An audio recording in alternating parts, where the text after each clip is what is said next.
nombre es Domingo Tovar Arrieta, soy el director del Departamento de Derechos Humanos de la CUT Nacional. Desde luego saludamos e impulsamos la salida política al conflicto interno en este país.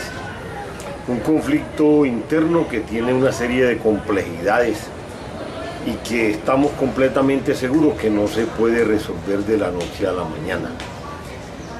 Que estamos completamente seguros que en el marco de las conversaciones, los diálogos del gobierno FARC, en este caso, se está buscando resolver en primera instancia la parte bélica. Esa parte bélica de la confrontación armada se resuelve cuando el gobierno se decida a instalar, a negociar con el Ejército de Liberación Nacional y cuando el gobierno se decida con su voluntad política a un desmonte total del paramilitarismo. Eso incluye también una reingeniería al ejército, a la policía, a los organismos de seguridad. Cualquiera creería que el conflicto bélico es solamente el problema de darse tiros una parte con la otra. Eso incluye desmontar la ley de inteligencia, de contrainteligencia, los archivos secretos que mantiene el gobierno. Y eso también hace parte de que se acabe la estigmatización a las organizaciones sociales, a los movimientos y corrientes políticas que somos de izquierda. Eso tiene varios escenarios. Lo primero es que las organizaciones sociales, en este caso la CUT, es ella misma la que negocia su agenda. No es la guerrilla la vocero de los trabajadores, ni es el gobierno el vocero de los trabajadores. Somos los dirigentes sindicales los que representamos un proceso organizativo.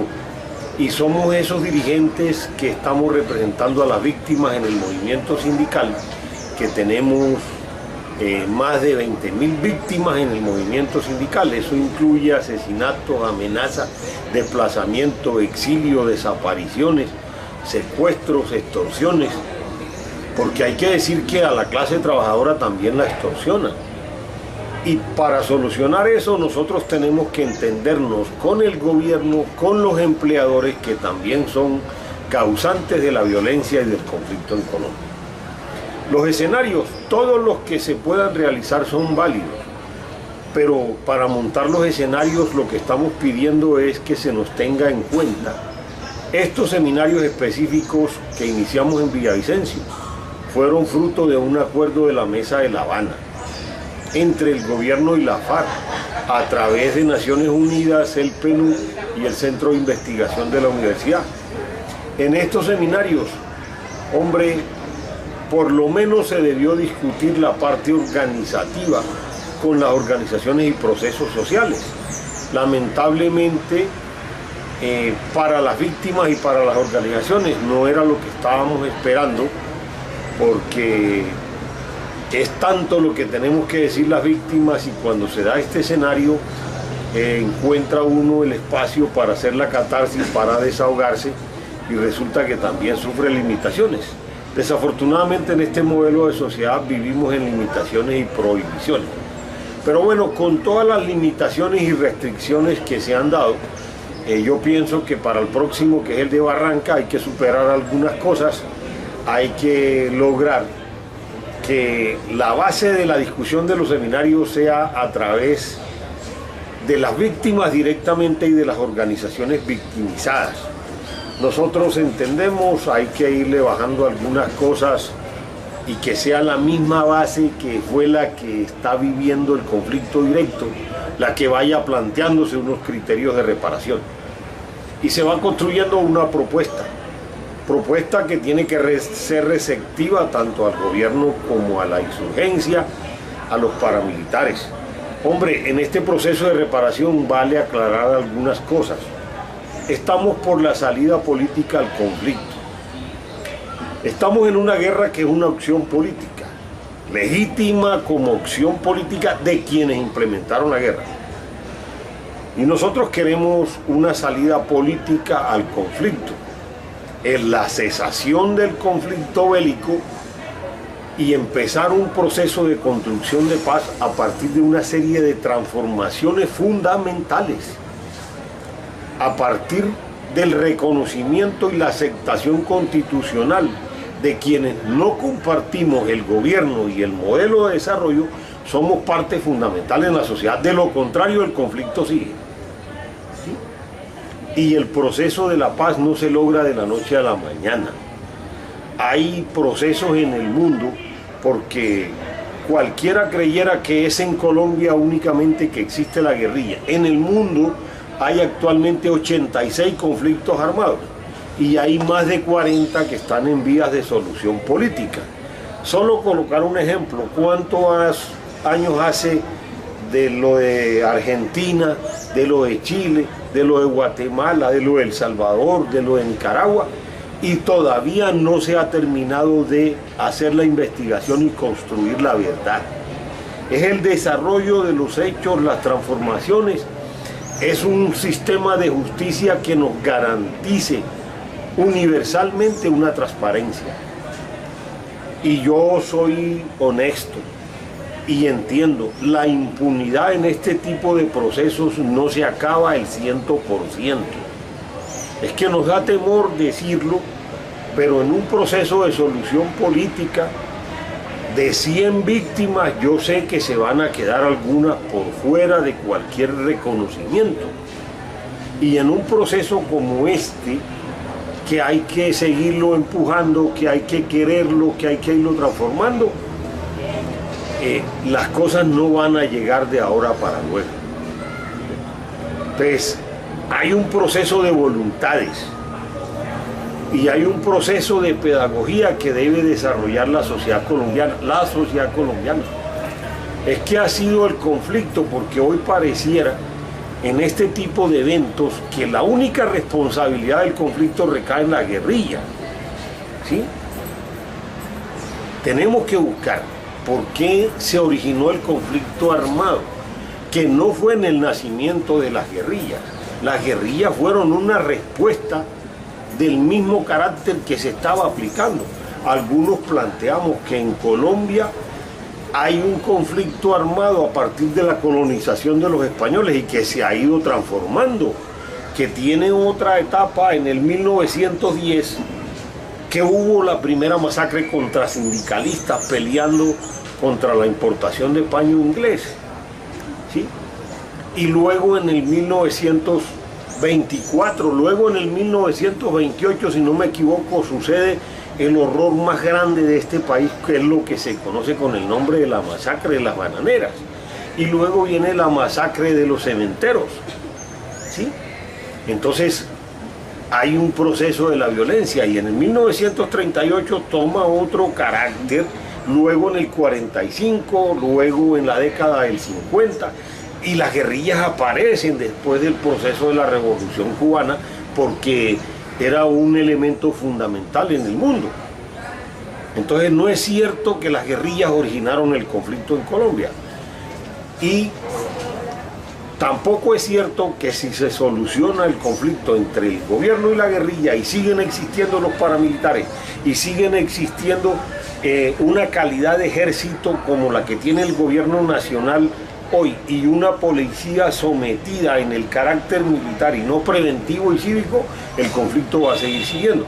Pero el conflicto social va a existir hasta tanto no seamos capaces de cambiar este modelo de desarrollo por uno diferente. Por eso planteamos un modelo de desarrollo democrático, alternativo, de participación.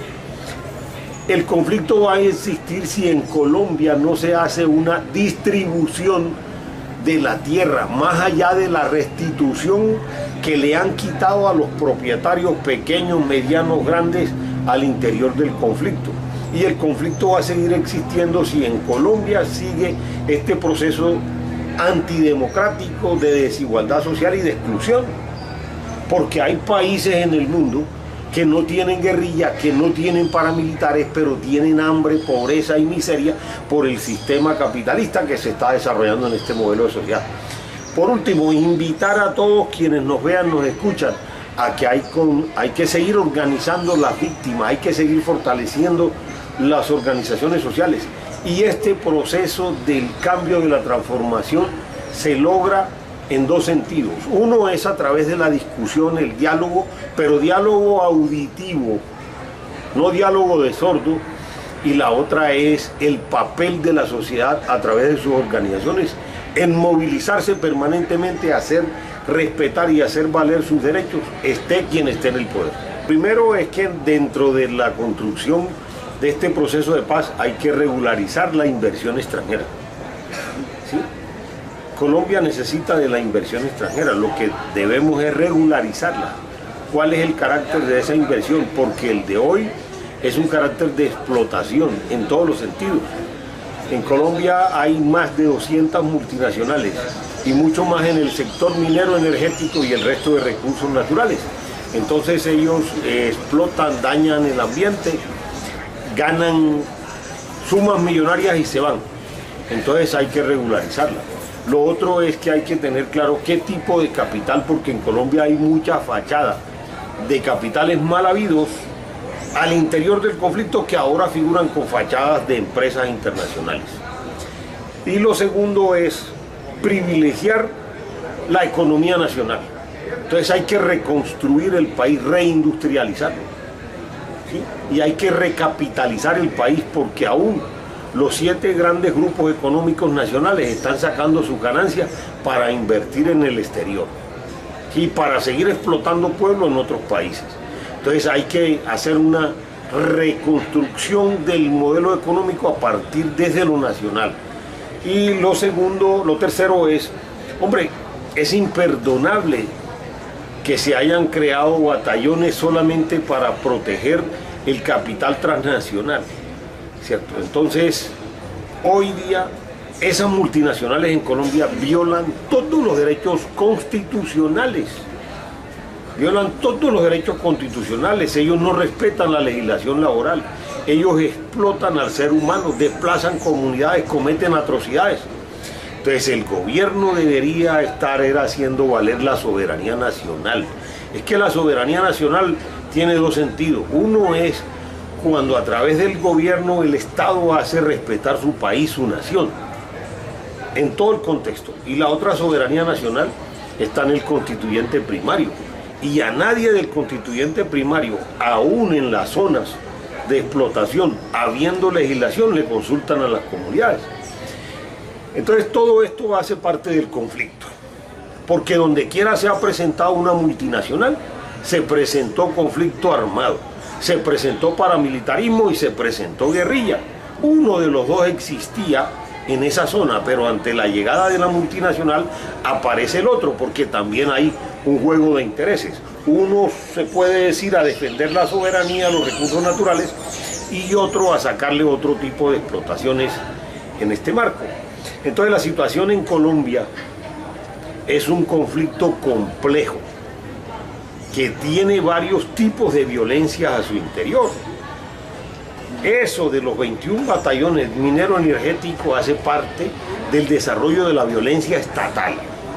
Como hace parte de la violencia estatal cercenar los derechos como el de la salud, cerrando los hospitales, privatizando la salud, la educación, como hace violencia estatal el desempleo, la miseria.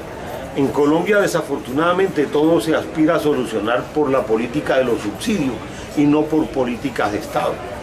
Entonces, aupar a toda la gente para que entiendan que el problema de la solución política y la construcción de la paz no es únicamente del gobierno y la guerrilla, es un problema de la sociedad colombiana, y quienes están gobernando de una u otra manera fueron elegidos por nosotros. Entonces debemos exigirles responsabilidades.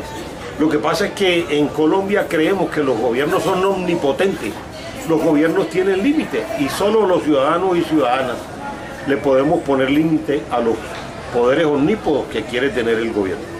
Hombre, hay que buscar un engranaje entre la jurisprudencia internacional y la justicia nacional, ¿sí? Y tratar de buscarle un equilibrio a la situación. En Colombia, las atrocidades de las multinacionales, igual que en países de América y otras partes del Asia, del África y aún en Europa, es un patrocinio que hacen los organismos multilaterales del Fondo Monetario Internacional, de la OCDE. En concreto, son diferentes expresiones del sistema capitalista. Entonces, el sistema capitalista, aún al interior de la OIT, que es un organismo tripartito, pero que donde la clase trabajadora es minoría, ellos buscan unos elementos jurídicos para tratar de mostrar un equilibrio, ¿sí? Pero en estos países es difícil que eso se cumpla. Ese es el mismo cuento de la tercerización laboral, de la informalidad, ¿sí? De las cooperativas de trabajo y de organismos peores que las cooperativas de trabajo. Porque hace unos años la OIT, sobre pretexto de combatir el desempleo, aprobó la subcontratación. Nosotros no compartimos la subcontratación. A partir de la subcontratación se deriva la informalidad, la tercerización y la explotación laboral. Y entonces en Colombia el gobierno ha sacado cualquier cantidad de normas para acabar con la informalidad laboral. Pero por el otro lado le da libertad a las empresas para que creen un sistema de empleo. Entonces en Colombia hay que hacer cosas paralelas. Seguir empujando la solución política, pero también seguir estudiando el conflicto. Porque estaríamos equivocados pensar que el conflicto en Colombia únicamente ha sido la parte bélica. Es que hay guerras que no han disparado un tiro, ¿sí? Y hay guerras que no disparan un tiro, pero desarrollan la mayor violencia. Es el terrorismo de Estado. Lo primero que hace es desarrollar una violencia psicológica de impacto, del miedo y del sometimiento. Y esa es la primera que hay que romper en este proceso de la salida política y de la reparación a las víctimas. Y entonces, si no nos planteamos recuperar el ser humano con valores y devolverle la dignidad al ser humano a través de un proceso de concientización, se puede acabar el conflicto, pero no se recupera el tejido social. Entonces esto no es fácil, y es muy bueno encontrar 500 personas, 400 y escucharlas, porque esa es la pedagogía de aprender del conflicto. Así le produzca escozor a uno, así le aumente el estrés, así le aumente el miedo. Pero también hay que decirle a la gente, nosotros estamos pidiendo verdad, y la verdad implica hurgar, esculcar hechos que se sucedieron hace 20, 30 años. ¿Sí? Y la persona que tiene un desaparecido y después de 20 años le van a decir en dónde quedó sepultado, en dónde están los restos, va a vivir un segundo dolor. Entonces no es tan cierto lo que está diciendo el gobierno, que estamos en un posconflicto y que estamos en un proceso de reconciliación. Hay una fase dura aquí, cuando la víctima revive el dolor, los hechos. Para construir la memoria histórica tenemos que hacer eso. Y la memoria histórica nos va a dar daño, y el daño nos va a asombrar. Hoy nos desorbitamos de los ojos cuando decimos que somos 7 millones de personas victimizadas, pero resulta que eso no es así, porque cada persona tiene una familia, y la familia es un proceso natural organizativo y el núcleo organizativo social que fue victimizado, y esa familia hace parte de procesos políticos y de procesos de organizaciones sociales. Entonces no somos 7 millones de víctimas, es la sociedad colombiana, 48 millones de víctimas dentro de un conflicto que no generamos nosotros, sino que lo generó el capitalismo a través de sus organismos de poder. En Colombia, en el año 2002, el señor Álvaro Uribe Vélez escribió un programa de gobierno que es un nuevo modelo de desarrollo. ¿Sí? Se llama Visión Colombia Segundo Centenario hasta 2019, y en la parte económica va hasta 2036. Esta parte de la solución política en este tiempo estaba inserta en eso. ¿Qué ha hecho el presidente Santos? Ha cogido eso, le ha dado una continuidad le ha hecho unas transformaciones tácticas, pero en este proceso de solución política no se está discutiendo el modelo económico. ¿Sí? Hoy nos encontramos con que el ministro de Hacienda está diciendo que para 2022, según él, ya no debe haber guerrilla y no debería haber paramilitares y no deberían existir los batallones que cuidan el sector minero energético, entre comillas. ¿Sí? Y debería haberse hecho una reingeniería en el ejército, porque si hay la construcción de un proceso de paz, lamentablemente tenemos que decir qué vamos a hacer con 800.000 personas armadas que tiene el ejército en diferentes secciones, porque no es solamente lo que uno ve en la calle, el ejército y la policía, hay organismos de seguridad secretos. Aquí no se habla de la armada, no se habla de la naval, no se habla de la aérea, ¿cierto? Entonces, si hay un proceso de paz, eso hay que disminuirlo. Entonces, el ministro de Hacienda está diciendo de 4.8 a 6.8 y dice que 1.8 corresponde a una mayor inversión extranjera. El otro punto aparece en el proceso de paz. ¿Sí? Entonces, uno le diría, todos queremos que haya un crecimiento de la economía, porque la economía crece en la medida que se afianza un modelo de desarrollo nacional, productivo, industrial, y la economía crece en la medida que se genera empleo digno. La economía crece en la medida que se tiene un sistema de salud como derecho humano fundamental y no como un sistema de compraventa. ¿Sí? Y las sociedades y los pueblos queremos crecer. Nosotros los colombianos y colombianas queremos salir del subdesarrollo, queremos salir del sometimiento. Lo que pasa es que no nos hemos podido quitar la colonización de encima. ¿Sí? Hoy la colonización, aquí no estamos viendo las carabelas cargadas otra vez trayendo gente, pero la colonización llega en unos textos ahora por la vía informática. La colonización son los tratados de libre comercio, que esa es otra gran farsa para la economía nacional. Entonces, hay una gran discusión económica. Este modelo de desarrollo, que incluye el sistema económico, no le sirve al proceso de paz. Es que no solamente se deben acabar los tiros, la transformación de la desigualdad del modelo. Las estadísticas nos muestran a nosotros que el 90% de la tierra productiva en buen estado la tiene el 10% de la población colombiana. El 90% de la población colombiana no tiene tierra, ni en lo rural ni en lo urbano, porque ese es otro sistema. O cómo se explican a la comunidad nacional e internacional si en Colombia somos 24 millones de personas en capacidad de trabajar y supuestamente, según el gobierno, estamos trabajando 20, pero ¿cómo se explica que solo 7 millones tengan derecho a la afiliación para la seguridad social? Es inconcebible. Entonces hay que preguntarse, ¿y el resto de los 14 millones de qué vive? Trabaja pero no tiene seguridad social. Entonces esos son los interrogantes que hay que irle buscando salida para resolver en medio de este conflicto. Y por último, yo no comparto bajo ningún criterio que estamos en posconflicto. Cuando estemos en posconflicto, la etapa va a ser difícil. Para llegar al proceso de paz hay que iniciar el posconflicto, quiere decir después del conflicto. Y ahí es donde empieza la discusión y la movilización social para lograr las transformaciones.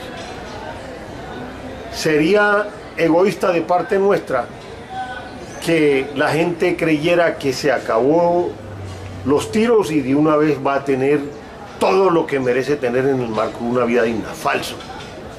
Eso hay que lograrlo en la discusión y en la construcción del proceso de paz, que se hace con política y se hace con movilización social. Todos los capitales mal habidos son parte del capitalismo, porque el capitalismo como sistema opresor y explotador no es honesto, carece de eso. Entonces el capitalismo tiene dos economías, una que es la que aparentemente legaliza y la otra es la economía subterránea. nosotros podemos presentar un ejemplo. Nos dimos cuenta que en los primeros 4 años del gobierno del señor Uribe aparecieron en cada uno de los barrios, pueblos y veredas oficinas de corporaciones de la banca. Y lo que estaban haciendo era captando el recurso ilegal de la mafia, que la mafia es el narcotráfico, es el paramilitarismo, es el contrabando. Lo captan, lo lavan por una puerta y lo sacan por una ventana. Y luego el pueblo y el barrio se preguntaron, ve, y la oficina de tal corporación que había nada más duró 1 año y se fue. Pues jugó un papel, captar un dinero y lavarlo, ¿sí? Entonces, la economía criminal es, por ejemplo, cómo en Colombia entran 7.000 taxis ilegales desde el exterior a este país. 7.000 taxis. Hoy el gobierno está destrozando la maquinaria en la, entre comillas, explotación de la minería ilegal. ¿Qué es la ilegalidad si todos esos que están allá, por muy escondidos que estén, tienen un papel que les dio el alcalde, el inspector de policía, el gobernador, alguien del Ministerio de Minas? ¿Y cómo me van a decir a mí que una motoniveladora se entra de contrabando a este país? ¿Sí? Por algún lado entró. Y entonces no es una motoniveladora, no es una retroexcavadora. Son miles de que entraron a partir de la liberalidad en la apertura económica que sirvió para eso. Ese es el capitalismo criminal. Ese capitalismo criminal hoy se transforma en una criminalización de la actividad laboral. Es el que desconoce la dignidad del empleo, la dignidad del trabajo, y entonces lo somete, ¿sí? Porque en Colombia este capital criminal genera criminalización laboral, y aunque le paguen unos mínimos réditos que no son salario, hay un proceso de esclavitud en esto, ¿sí? Y tenemos que seguir denunciando esas multinacionales de las que tanto hemos hablado. ¿Qué han hecho en este país? Ahí está el último informe de una entidad internacional como es Paz Christi y la FLN de Holanda, con el proceso de la Dorumon, de la Glencore, de todo. Entonces, es que hoy día desafortunadamente hasta las mismas empresas nacionales están en esa política laboral y criminal contra el pueblo colombiano.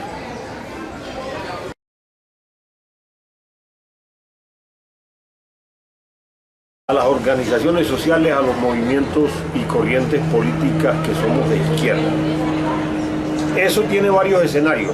Lo primero es que las organizaciones sociales, en este caso la CUT, es ella misma la que negocia su agenda. No es la guerrilla la vocero de los trabajadores, ni es el gobierno el vocero de los trabajadores. Somos los dirigentes sindicales los que representamos un proceso organizativo. Y somos esos dirigentes que estamos representando a las víctimas en el movimiento política, a un desmonte total del paramilitarismo. Eso incluye también una reingeniería al ejército, a la policía, a los organismos de seguridad. Cualquiera creería que el conflicto bélico es solamente el problema de darse tiros una parte con la otra. Eso incluye desmontar la ley de inteligencia, de contrainteligencia, los archivos secretos que mantiene el gobierno, y eso también hace parte de que se acabe la estigmatización, que estamos completamente seguros que en el marco de las conversaciones, los diálogos del gobierno FARC, en este caso, se está buscando resolver en primera instancia la parte bélica. Esa parte bélica de la confrontación armada se resuelve cuando el gobierno se decida a instalar, a negociar con el Ejército de Liberación Nacional, y cuando el gobierno se decida con su voluntad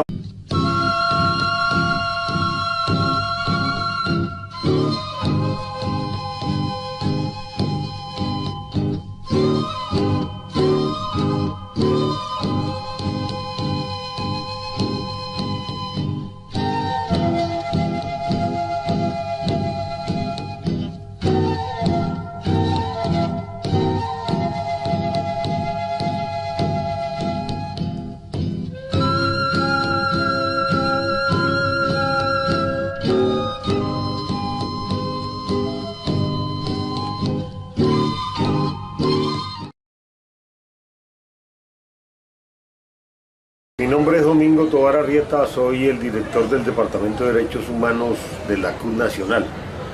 Desde luego saludamos e impulsamos la salida política al conflicto interno en este país. Un conflicto interno que tiene una serie de complejidades y que estamos completamente seguros que no se puede resolver de la noche a la mañana.